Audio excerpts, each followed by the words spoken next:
This book, $100 Million Offers by Alex Hormozi, completely changed the way that I, think about business, and specifically the business that I'm currently starting up and trying to build.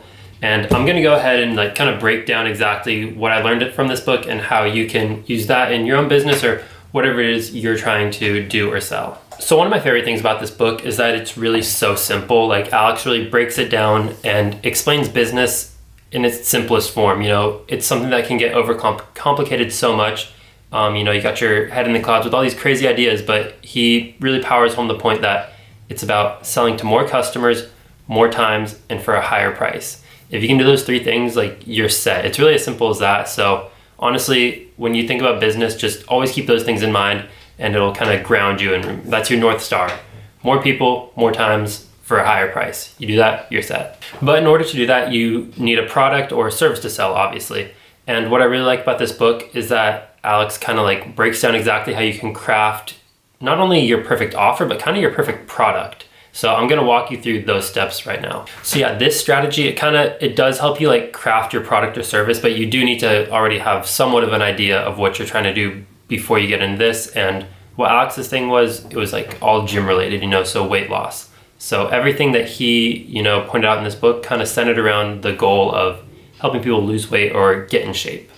And once you kind of know your product or service, the first step, very simple, is define your dream outcome. What do your customers want? What is their absolute dream? Why would they go with your product or service? In Alex's case, this was to get in shape or lose weight.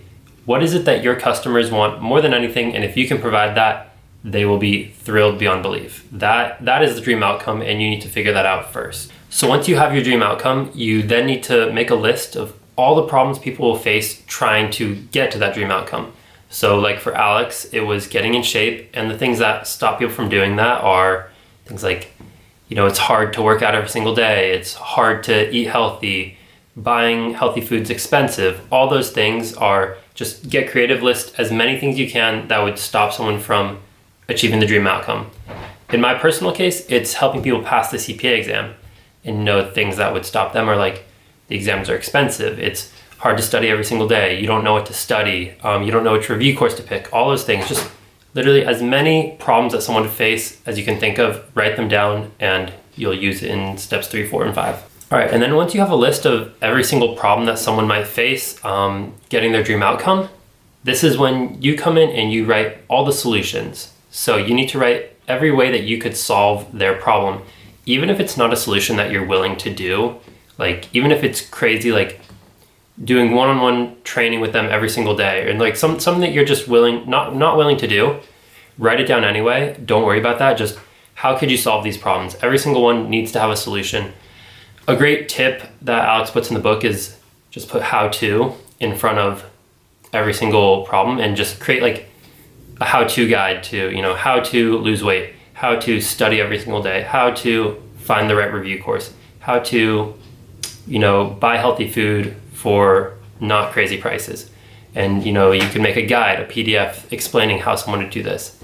But again, you got creative with all the problems, get creative with the solutions, come up with whatever you could do to help this person, solve that problem. Like I said, even if you're not actually going to do it, just come up with it anyway. Okay, and now the next step is you have all of the problems, all the solutions, and now what you're going to do is cut and trim. So all of the solutions that are high cost, low value, cut them out. And all the ones that are low cost, low value, cut them out. You're not going to do that. If it's high cost and low value or low cost and low value, no, you don't want it. You want something that's high value and preferably low cost, but even high value, high cost. And Alex explains that high value solutions are ones that are financially valuable, make customers believe that they're more likely to do it, more likely to do it with less effort, and more likely to do it in less time. If it fits one or all of those categories, it is definitely high value.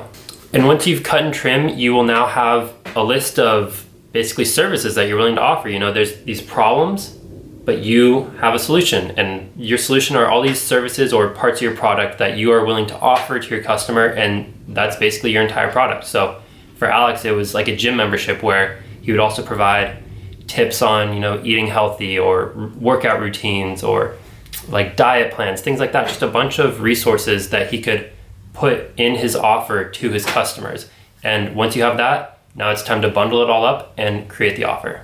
So now, like I said, you have your entire product or service, all the solutions, everything you're going to do to help your customer avoid all the problems and get their dream outcome. You have it right here. Now you have to bundle it up and present it to the customer. And Alex provides some insight on how to do that as well. The first step is to come up with a name.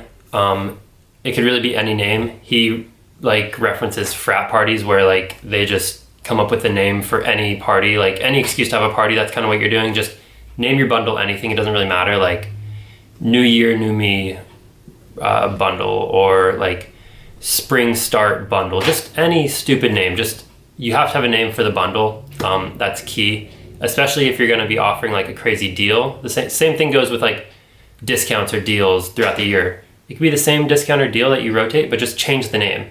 And it'll make people think that it's a new deal and something that they need to get in on now. But like I said, within the bundle, you have all your products or services, and each one you should assign a financial value to, a monetary value. So one service, you're okay, I think this is worth $100.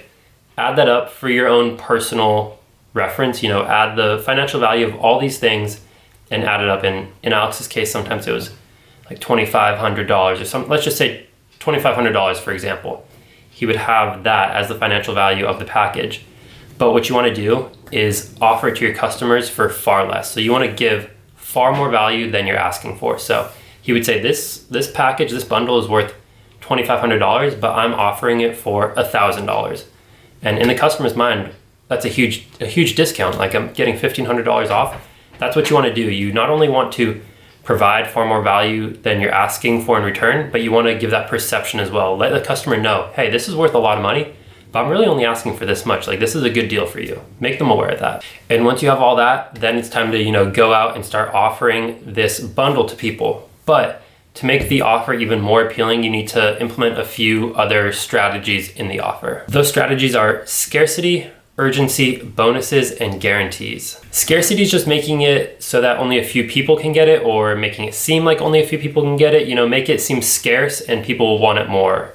This is, let's say, you take on certain clients. You might say, hey, I only take on 5 clients. So, if you want to get in on this, take advantage of this offer now because only 5 spots left. That's scarcity. Urgency is when there's some sort of deadline. So you're this deal only lasts until the end of the week, or this deal only lasts for 10 more days. That's urgency, hey, this isn't gonna stay around forever, get on it now. Next is bonuses, which Alex says you should always give bonuses.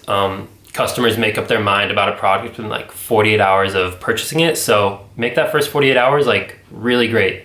They buy it, then throw in a bonus, something that you held in your back pocket for when someone takes it.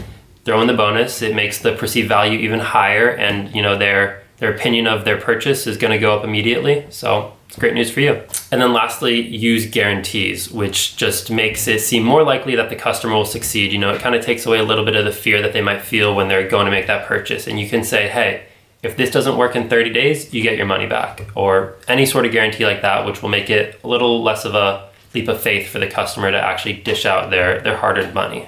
And once you do all this, you will have what Alex calls a grand slam offer, which you can take out into the world and offer to all your customers, and hopefully they'll love it. But just to summarize, I'll go over the steps one more time. So step 1 is define your dream outcome. This is exactly what your customers want to happen. Number 2 is list the problems. What's going to stop your customers from actually achieving that dream outcome? Number 3 is list the solutions. What are the solutions to overcome all these problems? Number 4 is cut and trim. Get rid of any solutions that, are high cost, low value, or low cost, low value. We only want things that are of high value to our customers. And finally, bundle it up, offer it to your customers with scarcity, urgency, bonuses, and guarantees. And if you do that, you will have a grand slam offer. But thank you for watching. I really hope you enjoyed. Like I said, this book, it was really good. It simplified things a lot for me, and there was a ton of great value in this book, even more than what I just discussed in this video. So if you enjoyed, I would encourage you to pick up a copy of this book and check it out for yourself. But thank you for watching. Like the video if you liked it, and stay subscribed for more. But yeah, thanks for watching.